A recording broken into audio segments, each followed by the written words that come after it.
쇼핑몰에서 볼일을 다 보고 주차요금 사전 정산을 마친 지석. 유난히 그날따라 차가 많았지만 대수롭지 않게 생각하고 아이들과 부인을 데리고 화장실을 들린 후 차로 갑니다. 시동을 걸고 쇼핑몰의 출구로 나가는데요. 앞에서 사고가 난 것인지 싸움이 난 것인지 도무지 줄이 줄어들지 않습니다. 그렇게 한참이 지나서야 겨우겨우 사전정산 구역에 다다를 수 있었는데요. 하지만 사전정산을 한 지 20분이 지났다며 추가 요금을 내라는 문구가 나오면서 차단기 바가 열리지 않는 것입니다. 이럴 경우 지석은 추가 요금을 내야 할까요? 주차장에서 출차 전 요금을 미리 지불하는 사전정산. 미리 결제를 함으로 인해 줄을 서는 번거로움이 없는 편리함이 있는데요. 실제로도 쇼핑몰이나 영화관에서는 차량이 출입하는 소요 시간이 많이 줄었다고 합니다. 하지만 위 사례에서 사전 정산을 했지만 쇼핑몰의 사정으로 인해 정산 후 시간 내에 출차하지 못했고 쇼핑몰에서 아무런 고지를 들을 수 없었다면 이 경우에 지석은 추가 요금을 내야 할까요?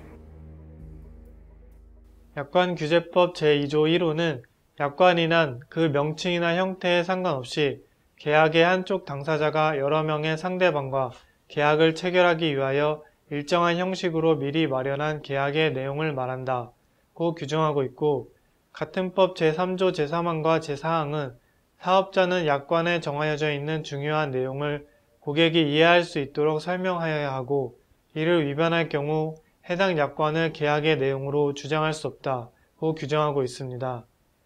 주차요금 사전 정산에 따른 주차요금 납부는 여러 명의 쇼핑몰 이용 고객을 상대로 한 계약으로서 약관에 해당합니다. 따라서 쇼핑몰 측이 설명 또는 표시를 하지 않아서 지석이 사전 정산 후 20분 내 출차하지 않으면 추가 요금이 붙는다는 사실을 몰랐을 경우 지석은 약관규제법 위반을 이유로 추가 요금을 납부할 수 없다고 주장할 수 있습니다. 지석은 쇼핑몰 내부 교통 사정으로 인하여 사전 정산 후 20분 내 출차하지 못한 것이므로 그럼에도 추가 요금을 내라는 것은 지석에게 부당하게 불리하다고 할 것이므로 지석은 이를 이유로 추가 요금을 납부할 수 없다고 주장할 수 있습니다. 하지만 쇼핑몰에서 주차 요금에 대해 고지하고 고객이 개인 사정으로 인해 출차를 못했다면 당연히 추가적인 주차 요금을 내야 합니다. 그렇기 때문에 규정을 잘 확인하고 주차장을 이용해야겠죠. 편리함을 위해 도입된 사전정산 시스템이 불편하게 이용되어서는 안 될 것입니다. 그렇기에 전용 창구를 이용할 수 있는 사전정산 시스템을 잘 활용해서 교통체증은 덜고 편리하게 쇼핑을 즐기길 기대해 봅니다.